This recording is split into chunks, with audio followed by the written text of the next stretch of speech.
And welcome to the second of 3 public comment hearings on CHA's proposed fiscal year 2021 Moving to Work Annual Plan. My name is Jennifer Hoyle. I'm the Deputy Chief of Strategic Management and Partnerships for CHA, and I'll be moderating today's hearing. The purpose of this hearing is to provide an overview of the plan and address comments and questions that we've received regarding the plan before presenting it to the Board of Commissioners for approval and then submission to HUD. Before we begin with the plan overview, I'd like to briefly describe how the public comment process will work this year. The public comment period began on August 14th and ends on September 14th. Due to the COVID-19 pandemic, we are unable to hold in-person hearings like we normally would, so all 3 public comment hearings are going to be live streamed. In addition to today's hearing, there is an additional hearing scheduled for Friday, August 28th at 10 a.m. We also held a hearing on Thursday, August 20th, and the video from that hearing is available on CHA's website at www.thecha.org.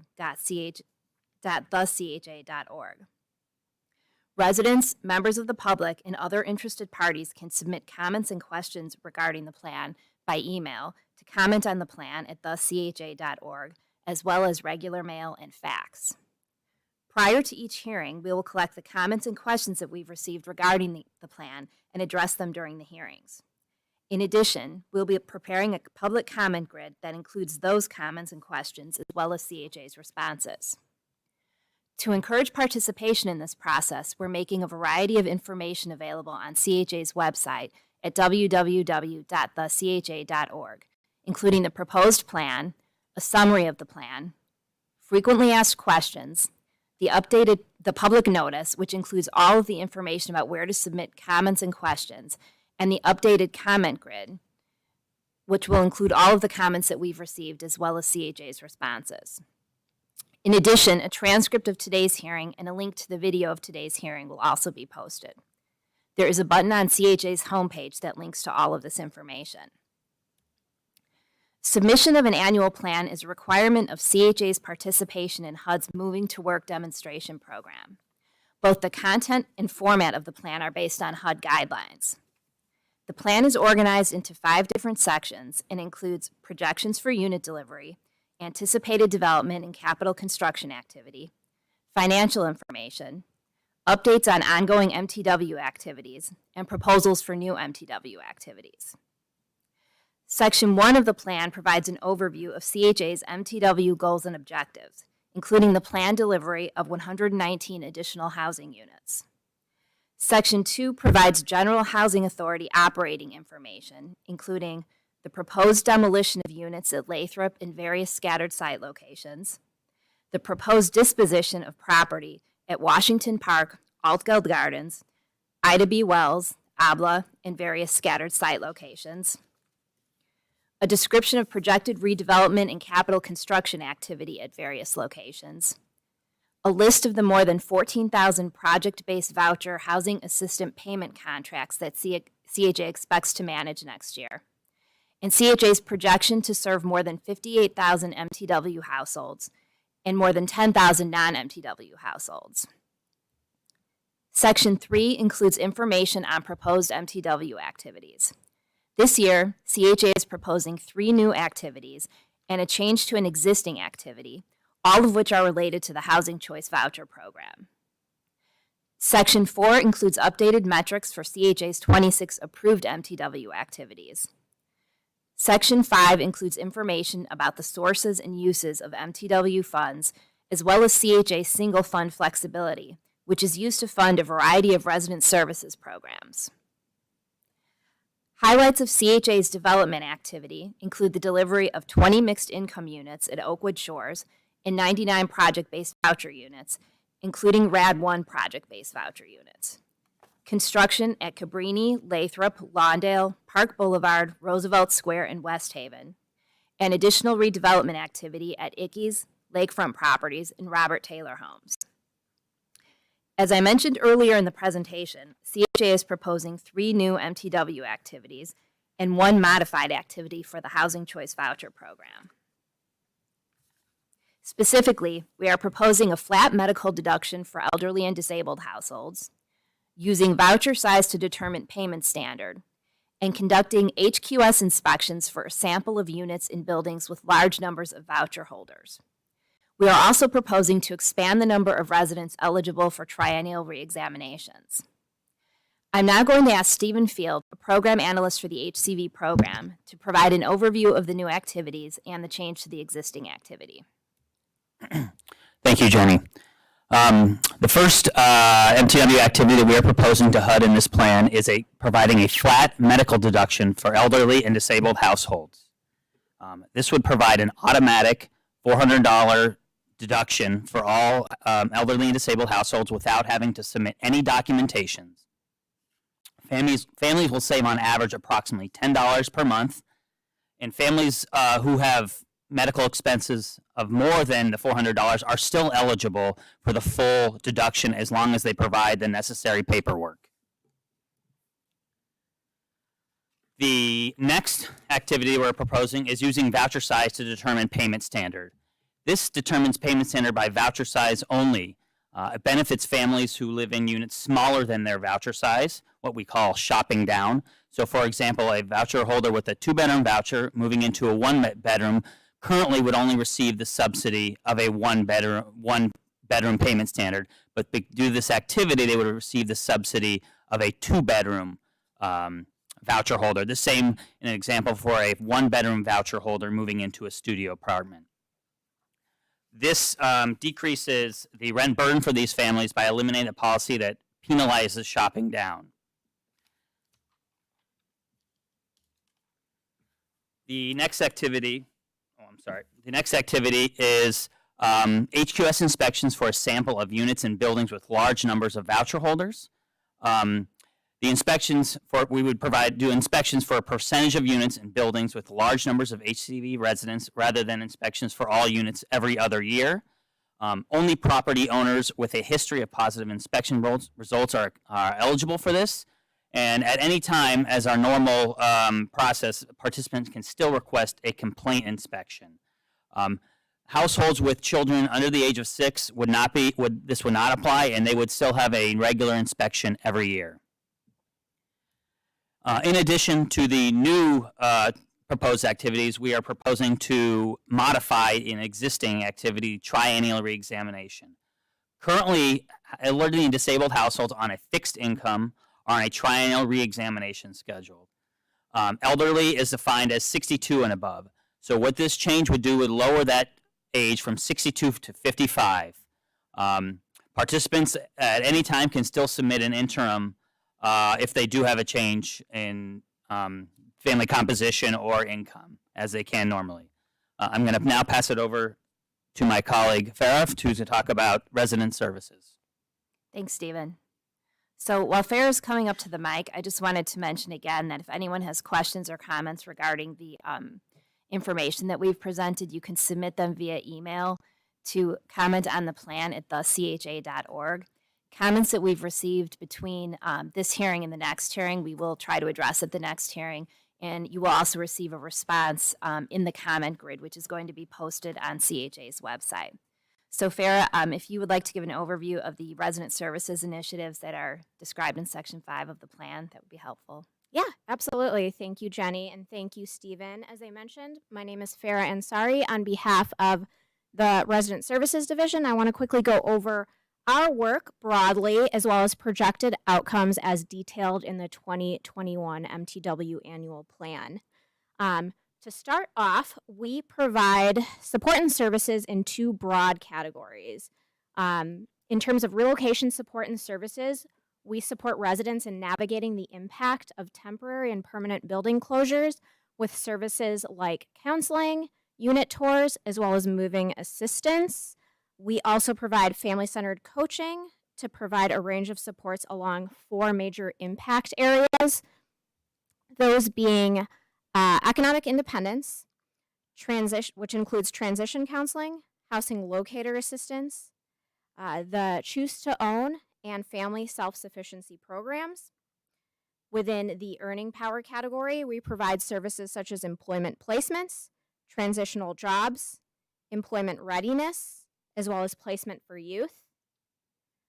Within academic achievement, we provide services such as connections to education, scholarships, academic enrichment for youth, and finally, within stability and quality of life, we provide recreational programming for youth, lease compliance referrals, right of return outreach, clinical mental health services, victim assistance, health initiatives, social events for seniors, as well as assessments and outreach for seniors, as well as senior referrals. And now to go over some of the projections you would see within the plan for our supports and services. We are targeting 40 families will purchase a home through CHA's Choose to Own homeownership program. 80% of participants in the Family Self-Sufficiency program will accumulate escrow. 1,000 residents will be connected with new and better jobs. At least 1,750 youth will be engaged in paid summer opportunities. More than 500 residents will attend the City Colleges of Chicago. At least 250 youth and adults will receive CHA college scholarships. 6,000 youth will be engaged in out-of-school time programming. 80% of lease compliance referrals will be resolved. 190,000 Golden Diner and 60,000 summer food meals will be served to seniors and youth. The percent of families with right of return outstanding will decrease to 1.5%, and 25% of seniors will receive an assessment from a resident services coordinator. I just wanted to point out that these projections are based on planned services for 2021, as well as historical resident engagement with these services and programming that resident services offers. And so that concludes the resident services update. And so I'll hand it back to Jenny. Thanks, Farah. And I did want to emphasize again that all of the activities that Farah described and the positive outcomes are the result of the single fund flexibility that CHA has through the MTW program. We're now going to proceed to the public comment portion of the meeting by addressing the comments regarding the plan that we've received since the process began. If you submitted a comment or question that's related to your subsidy or unit or an issue at your development, your comment will be included in the comment grid and CHA staff will reach out to you to respond. All of the comments that we've received so far are related to the Housing Choice Voucher Program and Resident Services Programs. Because we had some technical difficulties at the last hearing, we're going to respond to the comments that we also responded to at that hearing as well today. So I've grouped the comments by topic, and I'm going to start by asking Farah to address the resident services questions and comments. So to date, we've received 4 comments requesting additional information regarding the Choose to Own program, including how someone can participate in the program, whether it's still operating, and what types of units are available. So Farah, could you give an overview of the Choose to Own program to address these questions? Sure. So CHA's Choose to Own program allows for participants to utilize subsidy for mortgage benefits. The program also provides access to home ownership resources. And the program is still operating in 2020. We've had several closures on homes so far. It does look a little bit different. If those who are interested in the program are not being invited to in-person workshops or orientations, rather those are taking place one-on-one and can be coordinated by emailing ctoprogram@thecha.org. That email address will be provided within the comment grid for those who need access to it later. Additionally, further instruction on how the program is operating in 2020 can be found at thecha.org within the residence dropdown, services dropdown, and then asset building for Choose to Own or CTO. As far as types of homes covered within the program, I think particular inquiries asked about condos or townhouses. Those are absolutely included within HUD guidelines for the program, and we had participants close on those types of homes in the past. I think another part of the question had asked about manufactured or mobile homes. Those are also included within HUD guidelines. They historically have not, we haven't had closures on those in the past just because of demand and supply of those types of homes within the city of Chicago, but they can be pursued.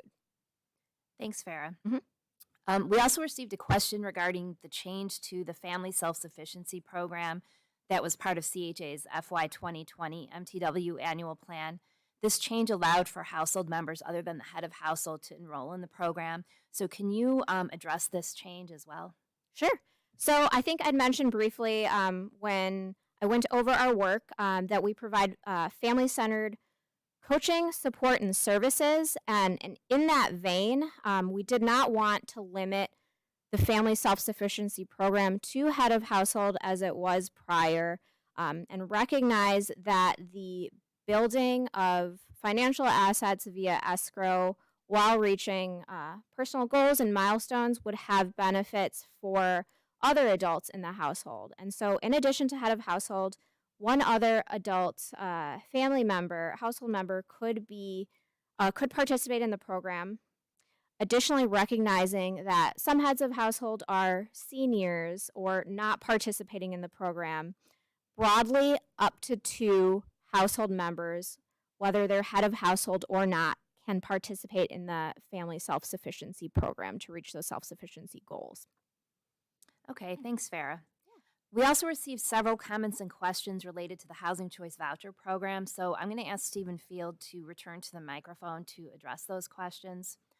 And again, while we switch places at the microphone, I did want to mention again, as Farah said, that we've referenced various email addresses, I think, and possibly phone numbers in the course of this hearing to get additional information about CHA programs.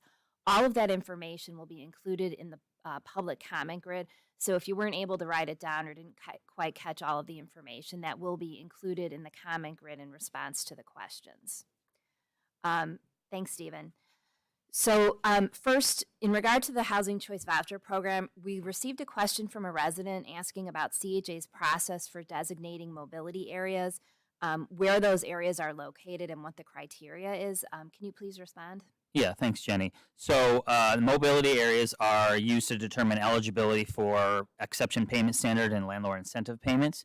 The current mobility map uses the criteria of poverty rate and violent crime. So the community area and the overall aggregate has to have a less than 20% family poverty rate and less than median violent crime in the city of Chicago. Thanks, Stephen. And those maps of the mobility and opportunity areas are available on CHA's website, correct? Correct. Yes, we have a PDF on our website, and we also have an interactive map that allows you to plug in the address, and it will tell you if it is or is not in a mobility area. Okay, thank you. We also received both written and phone inquiries from residents asking if CHA is currently processing moves in the HCV program. Can you tell us how this is currently working, Stephen? Yes, we are processing moves both for required and requested moves. So if you if you do need to move or it was a requested move and you haven't had any communication with CHA, please contact us at our call center at 312-935-2600, or you can email us at hcv@thecha.org. Thanks, Stephen. We received an inquiry asking for additional information regarding the proposed $400 medical deduction. Can you describe how the process currently works and what would be different with our proposed activity and how it would benefit residents? Sure. So currently, elderly and disabled households are eligible for medical deduction. However, they need to submit proper documentation of that to receive the deduction for their medical expenses. However, so what this change will do, this will provide an automatic deduction for for medical expenses for elderly and disabled participants without having to submit any documentation. In addition, if a household does have medical expenses over the $400 flat amount, they still would be eligible for that. They would just need to submit the proper documentation. So essentially, the change is it's going to provide an automatic deduction for these households without them having to submit any documentation. Okay, thank you.